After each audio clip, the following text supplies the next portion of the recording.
दोस्तों नमस्कार, स्वागत है आपका यूट्यूब चैनल एबीटेक में।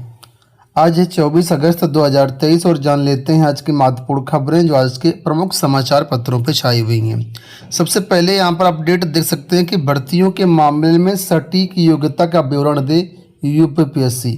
हाईकोर्ट ने लोक सेवा आयोग को टिप्पणी की है। क्या है पूरा मामला यहाँ पर देख लेते हैं। तो आपको बता दें यहाँ पर मामला जो है वो प्रवक्ता भर्ती से संबंधित है, उसी के बारे में देखते हैं क्या अपडेट है। इलाहाबाद हाईकोर्ट ने उत्तर प्रदेश लोक सेवा आयोग की भर्तियों के मामले में गंभीर टिप्पणी की है। कोर्ट ने कहा कि भर्तियों के मामले में आयोग को विशिष्ट होना चाहिए। इस संबंध में आवश्यक सटीक योग्यता का स्पष्ट विवरण देना चाहिए। कोर्ट ने अपने आदेश में इस संबंध में उचित कार्रवाई करने को भी कहा है। यह टिप्पणी न्यायमूर्ति विकास बुधवार ने वीरेंद्र कुमार शुक्ला की याचिका को खारिज करते हुए की। मामले में आयोग ने प्रवक्ता पद पर भर्ती के लिए जून 2021 में विज्ञापन निकाला था। याची ने रसायन विज्ञान विषय से प्रवक्ता पद के लिए आवेदन किया था। वो प्रारंभिक परीक्षा में क्वालिफाई कर गया, इसके बाद मुख्य परीक्षा में शामिल हुआ, लेकिन उसका परिणाम नहीं आया। इस पर याची ने पत्र व्यवहार कर जानकारी मांगी, इसके बावजूद परिणाम सामने नहीं आया। इस पर याची ने हाईकोर्ट में याचिका डाली। कोर्ट ने आयोग को चयनित न होने वाली याचिका सहित 11 अन्य अभ्यर्थियों को नए सिरे से जानकारी मुहैया कराने का निर्देश दिया। इस पर आयोग की ओर से जानकारी दी गई कि वो चयन के योग्य नहीं है। याची ने आयोग के परिणाम को चुनौती दी। याची के अधिवक्ता ने तर्क दिया है कि याची का चयन न करना सही नहीं है। आयोग ने गलती की है, उसका यह निर्णय गलत धारणा पर है। याची फार्मास्यूटिकल रसायन से परास्नातक है, जबकि आयोग के अधिवक्ता बीके सिंह रघुवंशी ने इसका विरोध किया। कहा कि चयन के लिए शैक्षिक योग्यता एक आवश्यक प्रावधान है। अभ्यर्थी के पास रसायन विज्ञान पद के लिए इस विषय में प्रासंगिक डिग्री नहीं होनी चाहिए। कुल मिलाकर के मामला जो कहीं ना कहीं ये समकक्षारता को लेकर के ही है। जीआईसी प्रवक्ता की भर्ती में यहाँ पर रसायन विज्ञान से मांगा गया था पीजी, लेकिन इनके पास था फार्मास्यूटिकल रसायन से परास्नातक। ठीक है, और विज्ञापन में चीज़ें स्पष्ट न होने के कारण अभ्यर्थी ने फॉर्म भर दिया, क्वालिफाई भी हो गया प्री में, लेकिन मेंस में उसका फिर आगे उसको रोक दिया गया। तो ये सब समस्याएं हुई और इस पर हाईकोर्ट ने टिप्पणी की है कि सटीक योग्यता का विवरण लोक सेवा आयोग को देना चाहिए। और यही मामला है कि यहाँ पर आप लोग जानते हैं फंसा, इस वजह से एल टी ग्रेड और जीआईसी प्रवक्ता की भर्तियाँ नहीं आ रही हैं। फिलहाल एक मामला कोर्ट से और निकल के सामने आ चुका है। यहाँ देखो अपडेट है कि सीटेट से बीएड धारकों को बेदखल करने की मांग, हाईकोर्ट में याचिका दाखिल। बीएड डिग्री धारकों की प्राथमिक स्कूल में नियुक्ति का विवाद थमने का नाम नहीं ले रहा है। सुप्रीम कोर्ट के निर्णय के बाद अब शिक्षक पात्रता परीक्षा से बीएड डिग्री धारकों को बेदखल करने की मांग वाली एक याचिका पर हाईकोर्ट में दाखिल हुई है। याची शकील खान की ओर से दाखिल याचिका पर हाईकोर्ट के न्यायमूर्ति विकास बुधवार की अदालत में सुनवाई कर रहे थे। और यहाँ पर देखिए बताया गया कि याची के अधिवक्ता तान्या पांडे ने दलील दी है कि बीएड डिग्री धारकों को प्राथमिक कक्षाओं में अध्यापन पर रोक लगाए जाने के बाद उन्हें एनसीटीई द्वारा आयोजित होने वाली राष्ट्रीय शिक्षा परिषद द्वारा आयोजित होने वाली पात्रता परीक्षा में बैठने की अनुमति नहीं देनी चाहिए।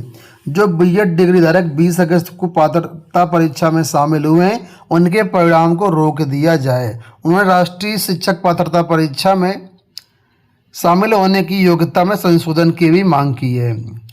तो आप लोग जानते हैं पूरा मामला सुप्रीम कोर्ट के हवाला दे करके यहाँ पर सीटेट अभ्यर्थियों को प्राइमरी शिक्षक भर्ती से रोकने की मांग की गई है हाईकोर्ट के माध्यम से। और यही मामला आप लोगों ने देखा होगा कि पिछली बार यूपी टेट में भी था, यूपी टेट में भी मांग हुई थी और इस वजह से देखा होगा आपने यूपी टेट के जो पीआरटी के बीएड छात्रों के अंक पत्र हैं वो नहीं दिए गए थे, रोक दिए गए थे। सीटेट में भी यही हाल हुआ था। सीटेट में जो है आप लोग जानते हो उसमें दिया गया था कि जो आपके प्रमाण पत्र होंगे ये सुप्रीम कोर्ट के अधीन रहेंगे और अब एक तरीके से पूरी तरीके से बेकार हो चुके हैं।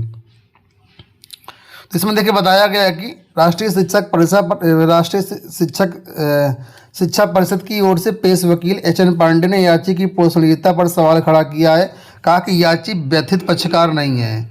उन्होंने स्पष्ट किया कि एक बार चयन प्रक्रिया शुरू होने के बाद अगर यह पाया जाता है कि अभ्यर्थी के पास अपेक्षित योग्यता नहीं है उसका चयन नहीं किया जाएगा, लेकिन इस स्तर पर पात्रता परीक्षा उसके परिणाम से वंचित किया जाना उचित नहीं है।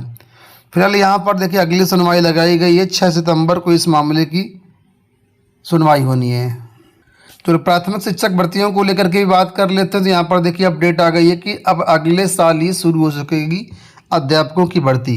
कैबिनेट से मंजूरी के बाद नए शिक्षा सेवा चयन आयोग के गठन में देरी है।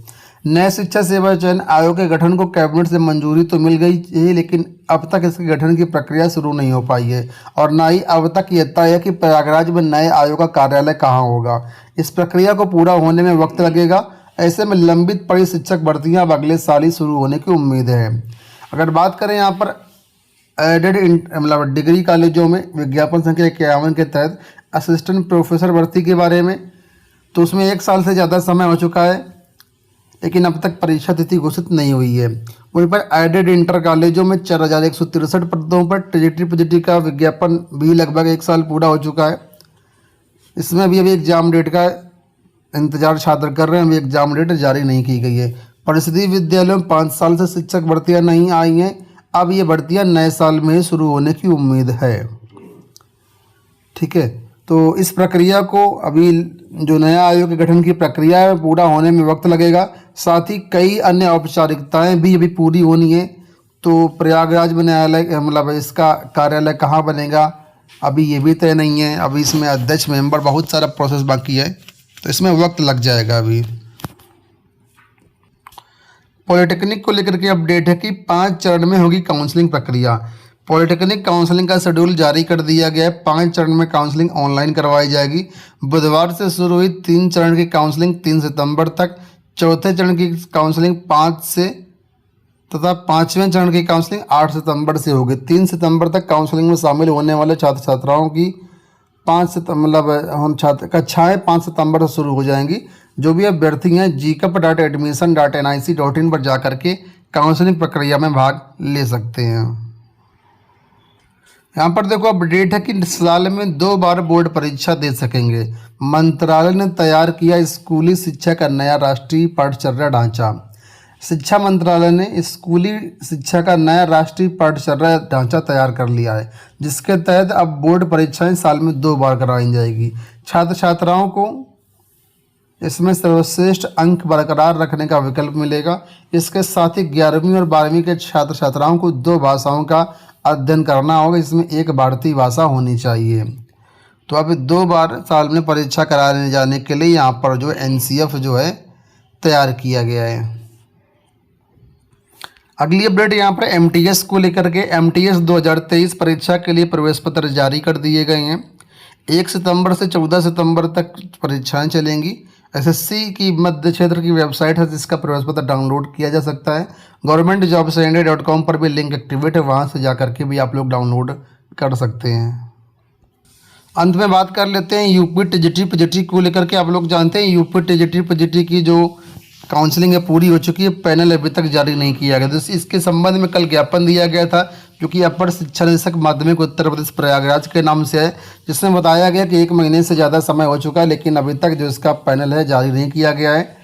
और इसमें आगे बताया गया कि आपसे विनम्र आग्रह है कि ये स्पष्ट बताएं कि पैनल आज या कल जारी हो जाएगा, नहीं तो कल 24 अगस्त से समाज 2016-2021 के अभ्यर्थी अनवरत धरने की अनवरत धरना प्रदान करेंगे, इसकी अनुमति प्रदान करें। तो फिलहाल पैनल अभी जारी नहीं हुआ है और आज अभ्यर्थी ये आंदोलन करेंगे। हालांकि कुछ अभ्यर्थी पक्ष में भी है, कुछ अभ्यर्थी विपक्ष में भी हैं।